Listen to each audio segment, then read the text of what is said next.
Continuación con la segunda charla del día. Esta vez tenemos a Juan Bernardo Ayala Lapaca con el tema Introducción a Neurociencia Computacional. ¿Quién es Juan Bernardo? Es estudiante de la carrera de Física de la Facultad de Ciencias Puras y Naturales de la Universidad Mayor de San Andrés. Es un miembro activo de Neurotech UNSA y específicamente del Team Data Science, donde realiza investigación y análisis de datos relacionados con interfaces cerebro-computadora, BCI, y memoria. Además, se desempeña como auxiliar en el planetario Max Schreiner, bueno, ahí seguramente Juan me corregirá, y en la asignatura de Física para la carrera de Informática. Finalmente, ha participado en talleres y conferencias relacionados con física médica e inteligencia artificial aplicada y la investigación científica. Participó en el curso de verano de Neurociencia Computacional de Neuromatch Academy. Entonces es un gusto tenerte con nosotros, Juan Bernardo. Eres, igual que todos los ponentes, un miembro destacado de Neurotech y este espacio es todo tuyo. Ok, más bien un saludo a todos los presentes aquí y doy gracias por esa bienvenida. Y bueno, voy a presentar mi pantalla y vamos a introducirnos en ese pequeño mundo que de hecho es un mundo que está recién naciendo y es muy importante que podamos conocerlo y compartirlo con ustedes este bello área. Bien, como pregunta, ¿se puede observar mi pantalla? Sí, se puede ver. Ok, gracias. Bien, como ya lo dijo mi compañera, soy miembro del club de Neurotech UMSA y también estoy en la carrera de física. Y ahora vamos a dar una introducción breve, básica, de lo que es neurociencia computacional, ya que esta área como tal, o a lo largo del curso, como hemos visto, y todos los presentes que están aquí, la lectura, el estudio del cerebro, siempre para tener un alcance mucho más profundo y un análisis y un estudio más profundo, necesitamos siempre tener esa conexión con la computadora y con el cerebro para poder estudiarlo de mejor manera lo que es el cerebro, porque de hecho es un mundo muy complejo que hasta ahorita seguimos escarbando y teniendo muchas sorpresas de toda índole, por así decirlo. Entonces, vamos a ir con la primera parte, que es, ¿qué es la neurociencia computacional? La neurociencia computacional yo le he sacado esta slide de la academia que yo estuve, que igual dio este curso, y como tal podemos decir que neurociencia computacional es una área que reúne varias ramas para un bien común, ¿no? Conocer el cerebro para tenerlo presentes. ¿Y qué áreas reúne? Bueno, reúne como tal, tenemos aquí arriba Machine Learning, que de hecho ya ahora en la actualidad se ha vuelto el que ya casi todo el mundo conoce con esto de la inteligencia artificial, que va a ser muy importante a la hora de entender, ¿no? De hecho, el Machine Learning viene de la idea, ¿no? Y quienes han estado en la charla, viene de la idea de cómo es una neurona y cómo es que interactúa con lo demás. Que de hecho, igual lo vamos a ir charlando y de hecho mi compañero también dio una muy buena explicación de cómo es que la neurona se comunica y vamos a verlo también conmigo. Luego vienen los sistemas dinámicos. Los sistemas dinámicos quiere decir, bueno, yo como físico, en este caso, el físico viene de la interpretación de los fenómenos naturales. Y los sistemas dinámicos quiere decir entonces la interpretación de los fenómenos que ocurren en la biología o en este caso en el cerebro y específicamente en las neuronas, ¿no? Por eso aquí podemos decir como los modelos neuronales biológicos, los sistemas lineales, los sistemas dinámicos. Luego vienen los procesos estocásticos o procesos estadísticos, como podríamos decirlo, porque las neuronas son muchas, son más, se podría decir que tenemos más neuronas que estrellas en el universo. Entonces, al ser tanto la población, necesitamos tener buen estudio o buen conocimiento de la estadística o de la probabilidad para poder sacar como que una media y poder enfocarnos muy bien en estudiar el cerebro.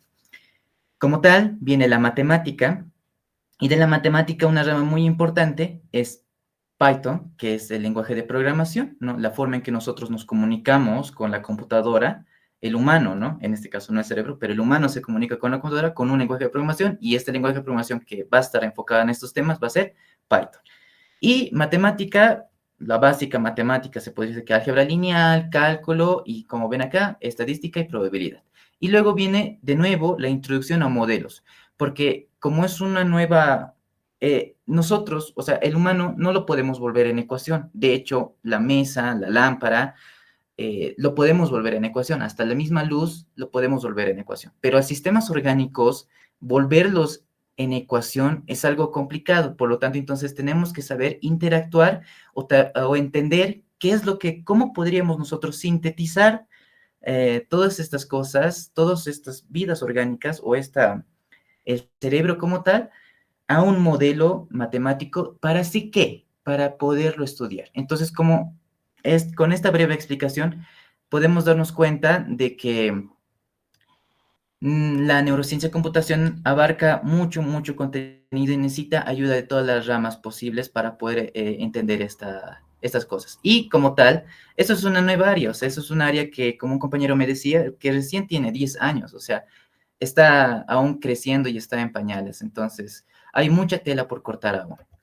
Y es bueno que todos ustedes también que estén presentes aquí sepan que tenemos el cerebro. Bien, al cerebro lo tenemos, bueno, lo vamos a dividir en dos cosas. Al cerebro como una materia, ¿no? Que hace procesos químicos, físicos, que tiene sus estructuras, sus divisiones, sus partes, su fisiología, como ya lo habían explicado, la dinámica que hay de por medio, ¿no?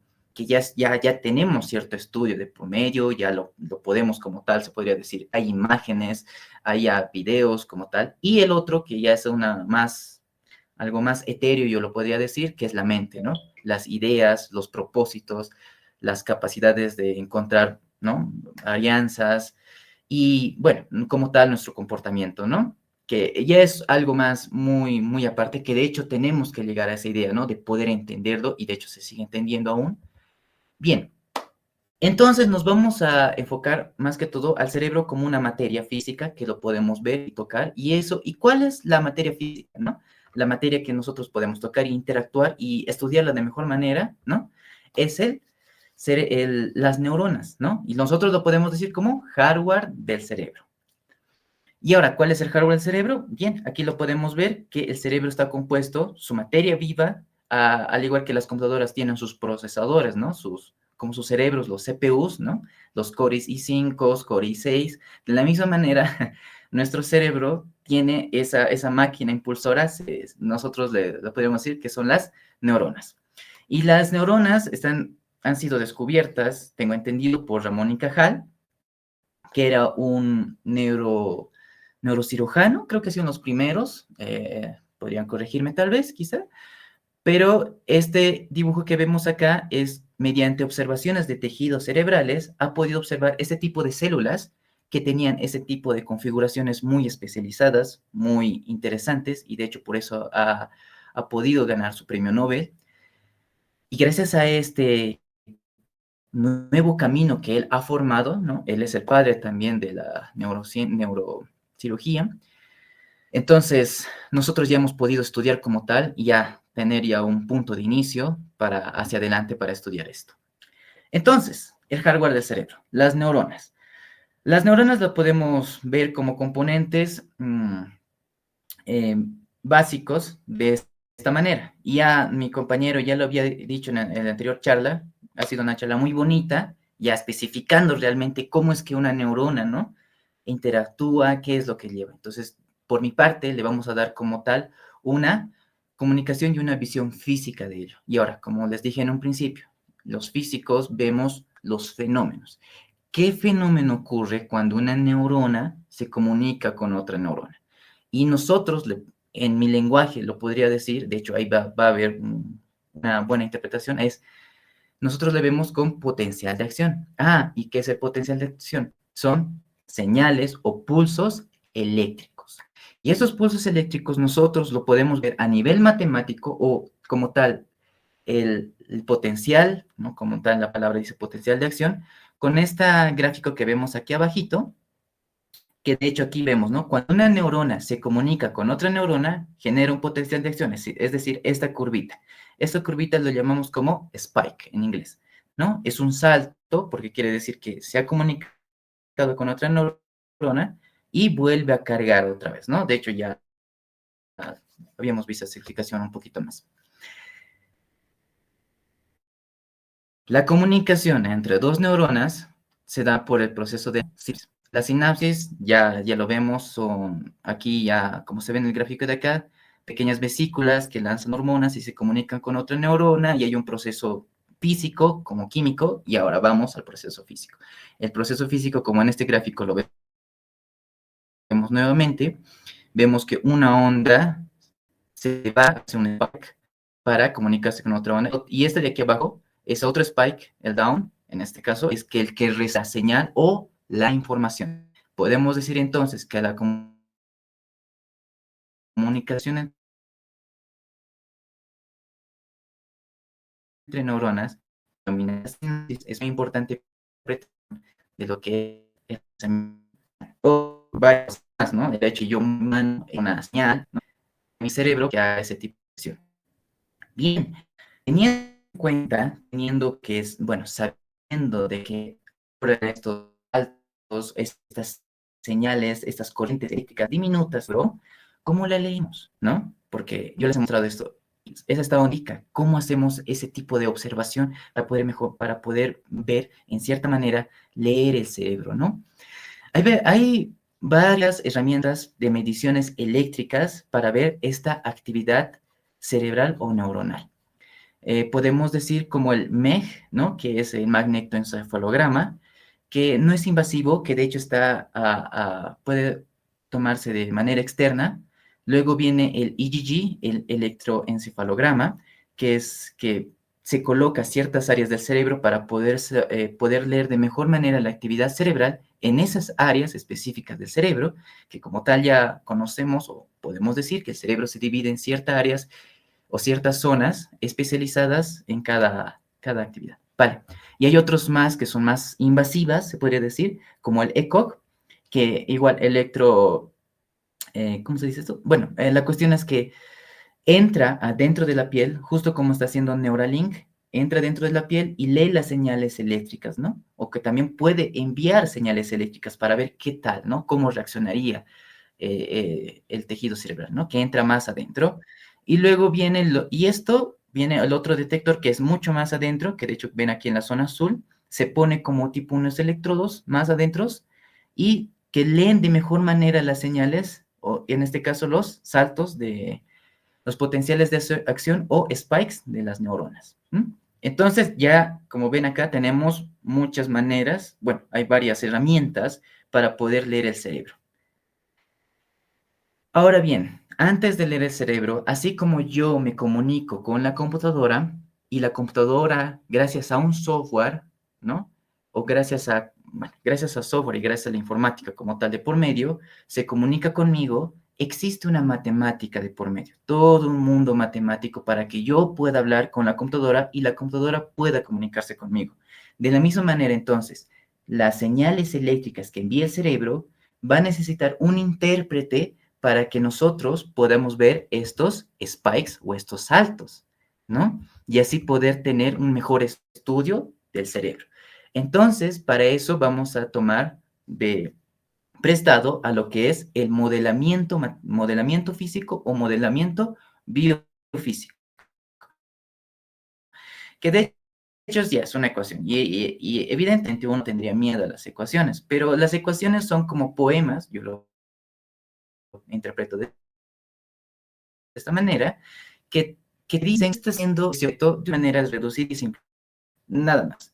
Entonces, veamos qué dice este poema que puede interpretar o que me dice cómo es que está actuando la neurona. Este poema o esta ecuación es para calcular el potencial eléctrico. Y potencial eléctrico es las señales eléctricas que tiene una neurona con otra neurona y que generan corriente. Y creo que todos estamos entendiendo de que la corriente es lo que, bueno, ahí está, ¿no? En el celular, de la vida celular, la corriente como tal. Cada quien no cuando ha hecho fricción con sus manos o con la cama, daba señales eléctricas. Eso es la corriente como tal. Entonces, aquí podemos decir que la comunicación, o este phi como tal que ven acá, en letra griega phi, la comunicación de una neurona es la corriente, esta I sub n, que va desde un lugar, esta R quiere decir una posición, hasta otra posición, que es esta otra R, ¿no? Y esto, sigma, que es una ecuación griega igual, que, a ver, no sé si tengo lápiz tal vez. Podríamos un poco aclarar eso. Ah, no se puede ver. Bien, perdón. Bueno, la I como tal es la corriente, la R y la R sub n, que son las posiciones de dónde a dónde. Es decir, una neurona se comunica hacia otra neurona y entonces, ¿cuánta corriente se comunica de una neurona a otra neurona? Es el potencial de acción. Entonces, esta ecuación me dice cómo es que vamos a tener ese tipo de señales. Parece medio un poco ambiguo, medio complejo. De hecho, sí, de hecho es muy, muy complejo, pero bueno, para eso están los matemáticos y físicos, para poder crear modelos matemáticos y entender de mejor manera la comunicación de las neuronas. Entonces, como dice aquí, modelar cómo las corrientes generadas por neuronas propagan a través de un tejido cerebral, generan un campo eléctrico que podría ser medido con el EEG o con el electroencefalograma o el magnetoencefalograma. Ah, ya. Gracias a este modelo matemático, nosotros podemos interpretar o mejor las señales eléctricas de nuestro cerebrito. Bien, ahora que ya entiendo de que, bueno, ya sabemos que había habido un trasfondo matemático de por medio, vamos a manos a la obra. Tengo mi EEG y resulta que yo le presento a la persona un estímulo, ¿no? En un video de X situación.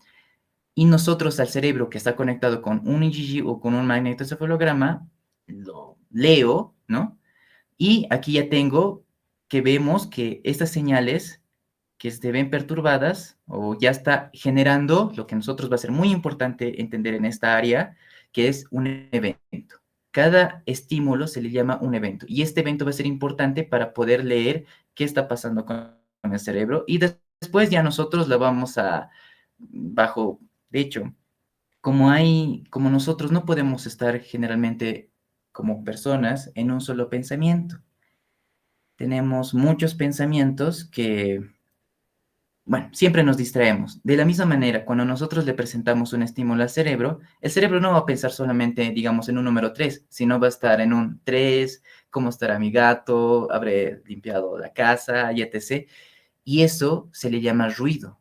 Entonces, a la hora de leer el cerebro, va a haber mucho ruido de la comunicación de otras neuronas que no me interesan porque yo estoy estudiando solamente, en este caso, el número 3. Y para eso entonces tengo que filtrar ese ruido. Y por eso aquí vemos como varias ondas, es decir, varios saltos de hartas neuronas comunicándose y tengo que limpiar todos esos ruidos o filtrar todo ese ruido para solamente decir que esta onda específica que la vemos aquí en negrito, que en la esquina superior, es el pensamiento del número 3, por así decirlo, ¿no? Sintetizando toda la complejidad que hay. Entonces podemos decir que se presenta una interpretación como nuestro cerebro reacciona a un estímulo o un pensamiento y de cómo podemos verlo nosotros en forma de potenciales de acción o, en palabras más sencillas, en formas de ondas. Entonces un pensamiento va a tener una onda específica y de hecho creo que en el curso a lo largo de esas charlas habíamos hablado de que el cerebro tiene una configuración específica. Creo que, de hecho, según tengo o sabía, que a Einstein le habían quitado su cerebro a la hora de morir, le habían robado su cerebro y había estudiado un neurocirujano y resulta que aquí en la parte frontal tiene una área o un surco especializado en música, que resulta que todos los que se desarrollaban en música a la hora de ver su cerebro o escanearlo tenían esa curva o esa área, ¿no? Yo lo podría decir, no lo puedo decir de maneras más específicas y más correctas, ya que tengo compañeros aquí especializados en esa área, pero espero que se me entienda. Y tenía más especializada. Entonces, ahí vemos cómo es que hay zonas específicas que tienen ondas o señales específicas según a un tipo de estímulo, ¿no? Y eso es muy importante. Entonces, ya puedo ver, resulta que en este lado en los parietales son ondas específicas, me van a dar ondas específicas para oír. Aquí en la zona frontal si yo leo con el EEG, me va a dar ondas específicas del pensamiento. Y así sucesivamente, entonces puedo estudiar ciertas zonas del cerebro y tener una interpretación de que, cómo es que está comportándose el cerebro, y a partir de eso, entonces, puedo ya yo crear ciertas situaciones, ¿no? Ahora bien, nosotros no podemos al humano como tal estudiarlo con herramientas invasivas porque bueno, hay cosas de por medio que hay que valorar, ¿no? Como personas, pero sí tenemos animales especializados y genéticamente cambiados para poder hacer tipo de experimentaciones y así poder hacer un estudio mejor del cerebro de los animales, en este caso, como ven acá, de las ratitas, y ver cómo se están comportando sus neuronas, ¿no? Ver esos spikes, ¿no? Esos potenciales de acción según a los estímulos y crear una interpretación en 3D, o sea, de estas señales que hemos visto acá, nosotros podemos crear un modelo en 3D o un modelo en 2D para ver cómo se comunican las neuronas. ¿Qué pasa cuando una neurona habla con otra neurona en situaciones específicas o en situaciones de estímulos específicos? Entonces ya estamos ahí dando responder ciertas preguntas que nosotros no podemos responder, como el Alzheimer o preguntas mentales como la locura, la demencia senil. ¿Cómo es que se da, no? ¿Por qué esas neuronas ya no funcionan? ¿Por qué ya no se hablan? ¿Qué está pasando? Y así, ya podemos crear esos modelos, entonces nosotros estudiamos de mejor manera al cerebro. Y con estas ondas básicas o este elemento que vemos acá con spikes, que de por medio hay una matemática muy compleja para que se pueda estudiar este tipo de cuestiones, nosotros lo podemos llevar a una tercera dimensión. Y ustedes dirán, ¿qué es la tercera dimensión? Ver el cerebro en tiempo real, cómo está comportándose ciertas zonas y ver cómo está en 3D, o sea, crear ya modelos cerebrales, ¿no?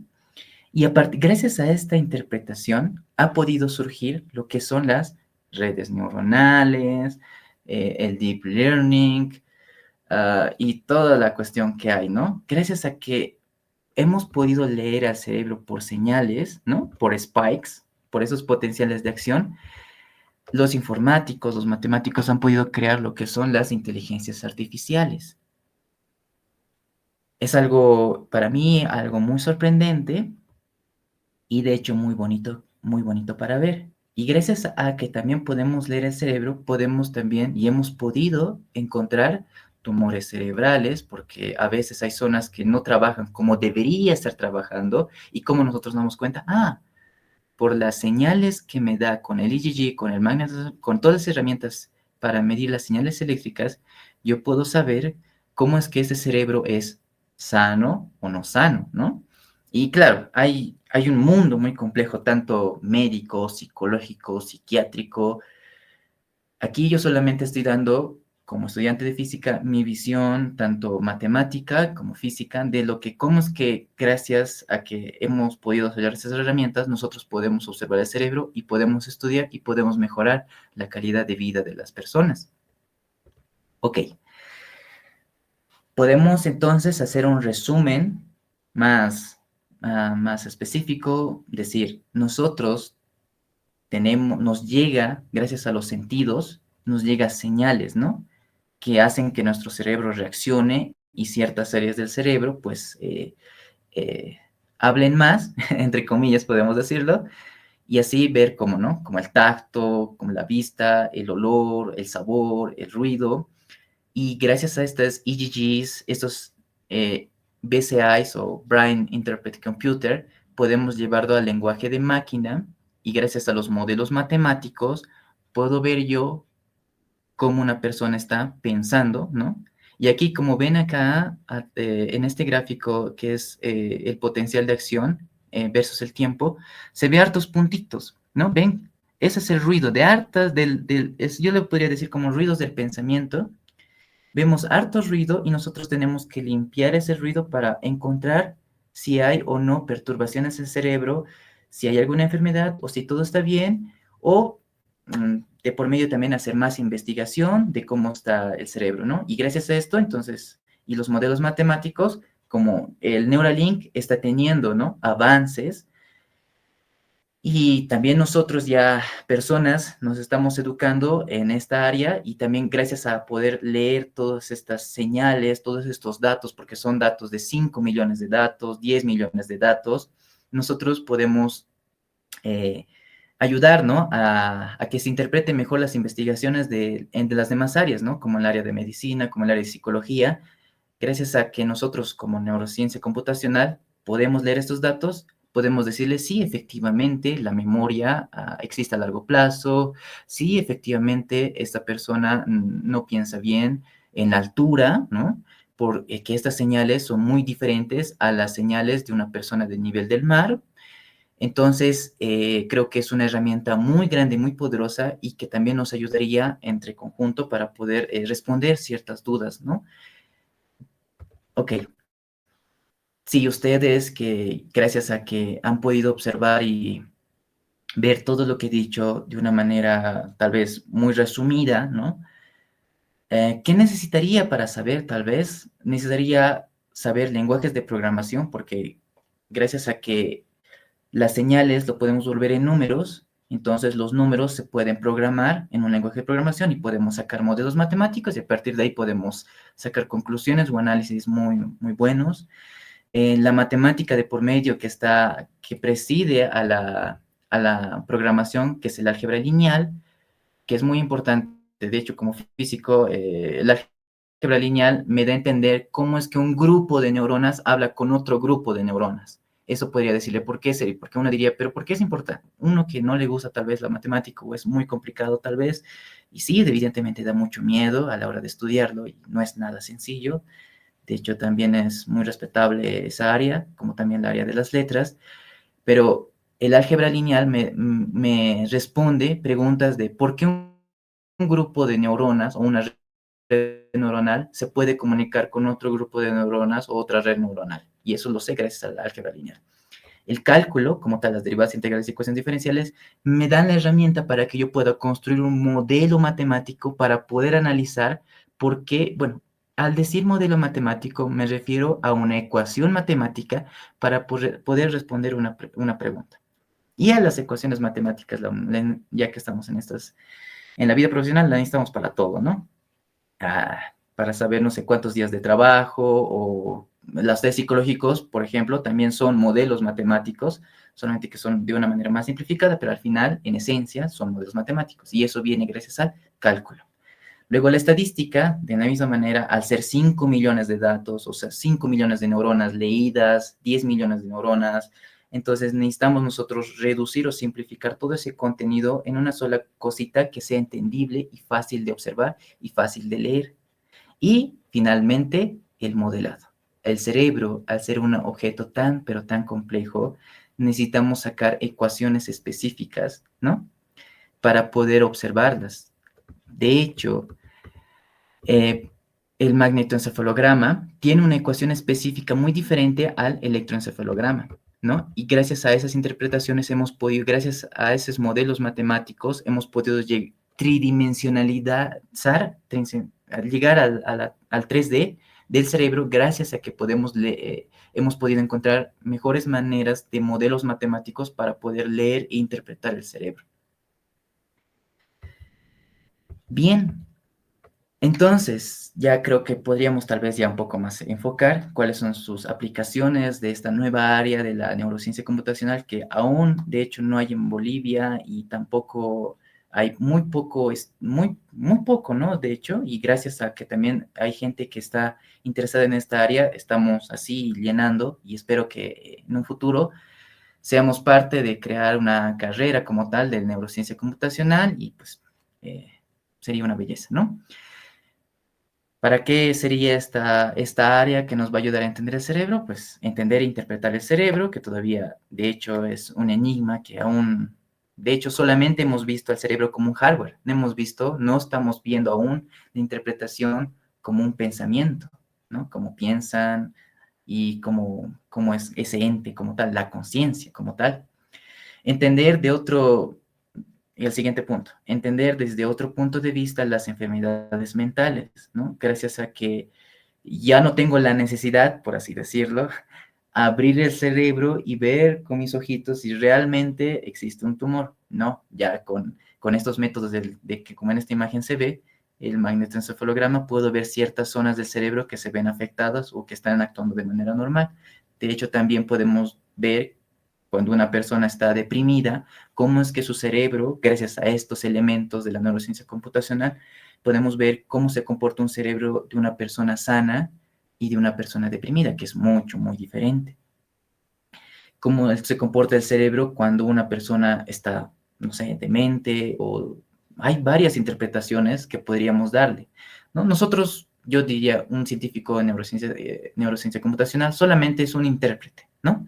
Ya ahí ya necesito de toda la fuerza, ¿no? De todo el poder de los médicos y de los psicólogos y de los psiquiatras y etc., las personas que estén especializadas en esta área, para poder interpretar, ¿no? Interpretar de mejor manera lo que está sucediendo con el paciente, ¿no? O con la persona. Bien.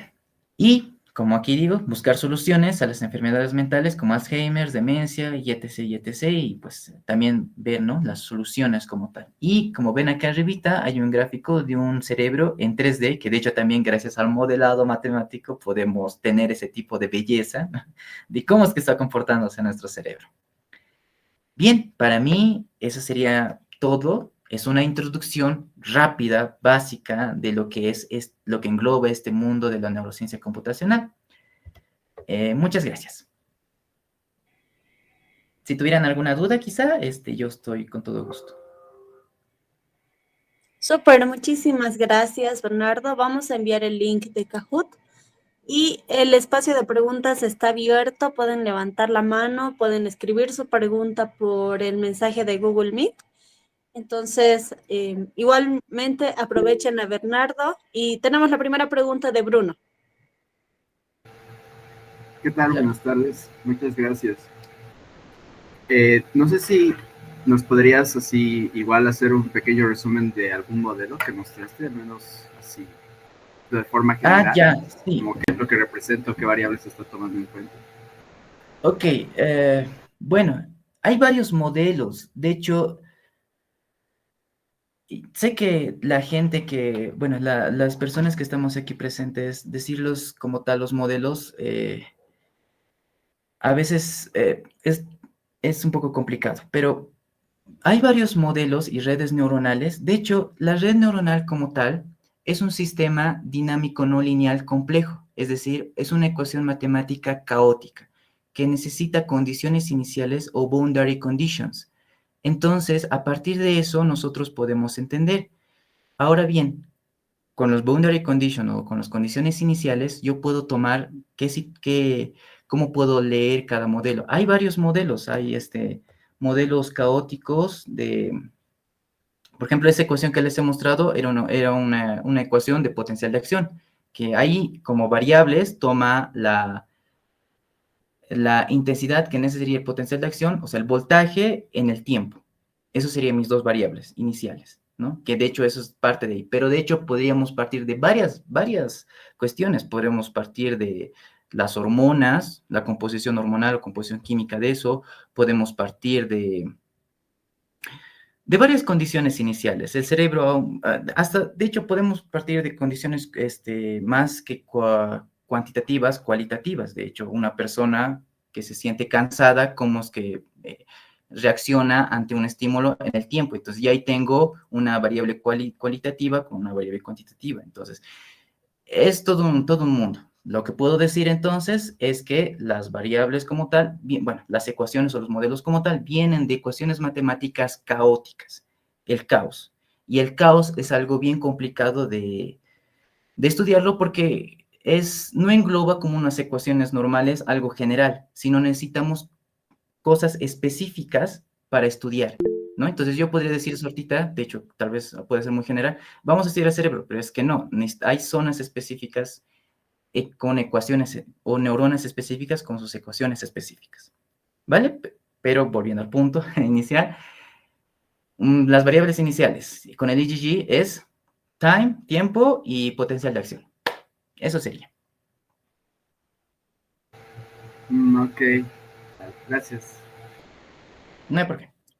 Gracias, Bruno. Gracias, Bernardo. Tenemos dos preguntas, una de Daniel Cáceres y otra de Armando. Armando, danos un momento, por favor, para atender esta pregunta escrita. Daniel pregunta, hablando de los modelos matemáticos, me recordó al cerebro de Boltzmann. Me gustaría saber tu opinión acerca de esta hipótesis. Saludos. Ah, qué bonita interpretación. Bueno, el cerebro de Boltzmann tal vez pueda fallar en las interpretaciones, pero en la Segunda Guerra Mundial había un científico, bueno, ya si entramos en contexto, en la Segunda Guerra Mundial los alemanes tenían un código Enigma, ¿verdad? Y gracias o creo que no, eso estoy mencionando el cerebro de Turing, perdón, el cerebro de Turing que es el inicio de la interpretación de la máquina como tal. El cerebro de Boltzmann, creo que no lo conozco. Boltzmann lo entiendo como un científico de la termodinámica, por lo tanto tiende a igual a condiciones de no linealidad, que tiende al caos. Así que creo que me agarró en curva, así que saludos. Bernardo, bueno, leyendo en la fuente más confiable del mundo, Wikipedia, dice, es una hipotética entidad consciente de sí misma que se origina debido a fluctuaciones aleatorias, surgidas de un estado Exacto, caótico. exacto, es una dinámica no lineal. Eso se llama más una interpretación filosófica, ¿no? De hecho, el caos como tal es una materia que no se puede ver bien, pero es como que el aleteo de una mariposa puede provocar al otro lado del mundo una tormenta. Es porque no podemos ver como tal cómo es que se va a comportar en el futuro. De hecho, estas inteligencias artificiales que estamos viendo que funcionan con redes neuronales, no sabemos cómo es que van a ir manejarse. O sea, si ya como tal la inteligencia artificial puede crear su propio modelo matemático, entonces se va a crear sus propias condiciones y al crear sus propias condiciones va a crear un sistema caótico y el sistema caótico hacia dónde nos lleva, ¿no? Y ahí nos dice, entonces ahí podemos decir, ¿tenemos control de estas cosas o no? Y evidentemente como físico yo diría, no se tiene control.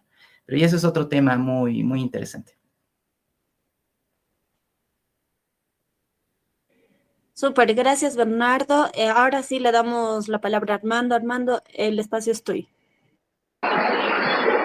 Buenas noches, Bernardo. Excelente tu tema. Data Science la está rompiendo. Eso está muy bien. Te iba a decir, viéndolo, digamos que lo hemos visto desde el punto de vista, si quieres, informático y ahora desde el punto de vista matemático, el tema de las conexiones. Me imagino que estarás de acuerdo, o si se podrá, o si conoces algún modelo, por favor, dinos, de simulación o de un modelado de, no de la parte neuronal, sino, o sea, no de la parte eléctrica de las neuronas, sino de la parte química. ¿Qué opinas? O sea, del flujo químico en los cerebros, ¿me explico? Así como sí se puede modelar, digamos, en realidad virtual o en 3 dimensiones. ¿Sabes algún modelo que haya respecto de la parte química, que sería lo que creo que ahora nos falta explorar?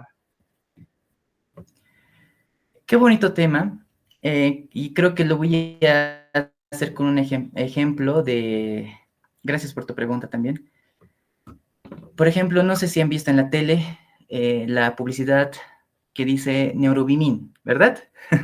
Neurobimin para tomar y antes de los exámenes y eso. Y ahora, ¿qué es Neurobimin? Son proteínas que van a ayudar a la mielinización del cerebro para que pueda mejor darse un potencial de acción. Pero lo que estamos haciendo ahorita es poner en acción un modelo químico, ¿no? Estamos dándoles elementos, por ejemplo, complejo B12, los Bs, ¿no? Las tiaminas. Bueno, no soy yo tan de ese tema, pero ya estamos poniendo en acción, dándole química, ¿no? En este caso, química y hormonas a la neurona, y a partir de eso nosotros ya podemos ver cómo interactúa. Entonces sería un bonito análisis también ver, ¿no?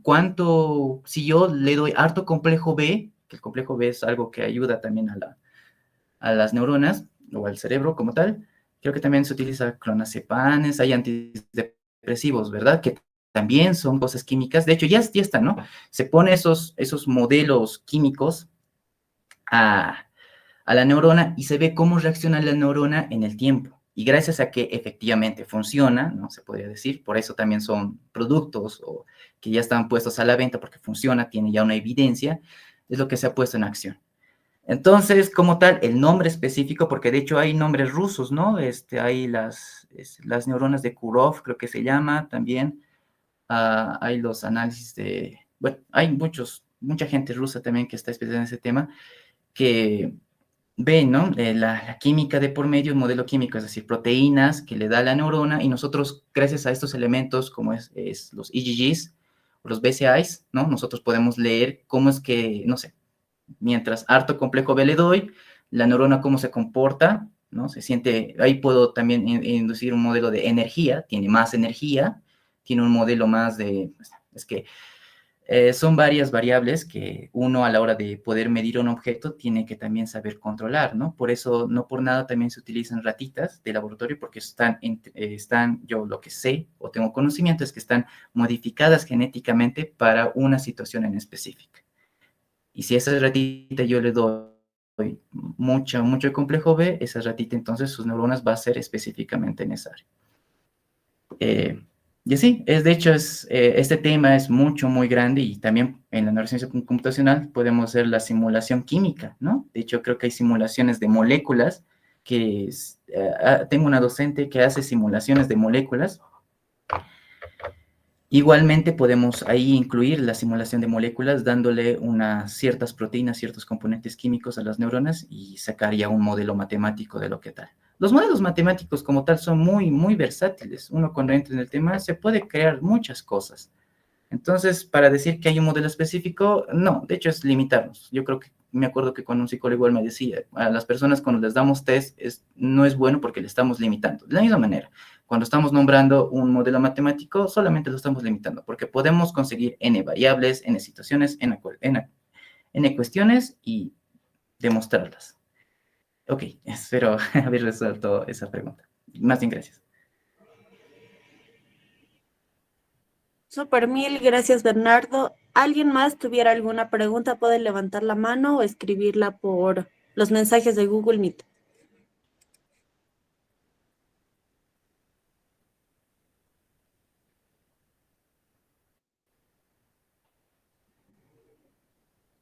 Ok, creo que ya está todo. Más bien, doy muchas gracias por estar aquí presentes y también por el tiempo que ustedes han dado hacia mi persona. Muy agradecido y espero que haya podido motivar o podido tal vez dar cuestiones para que ustedes puedan responder, y muchas gracias y muy agradecido con todos ustedes. Muchas gracias, Bernardo, por tu exposición y tu presencia. Igualmente, muchas gracias a todas y todos los participantes.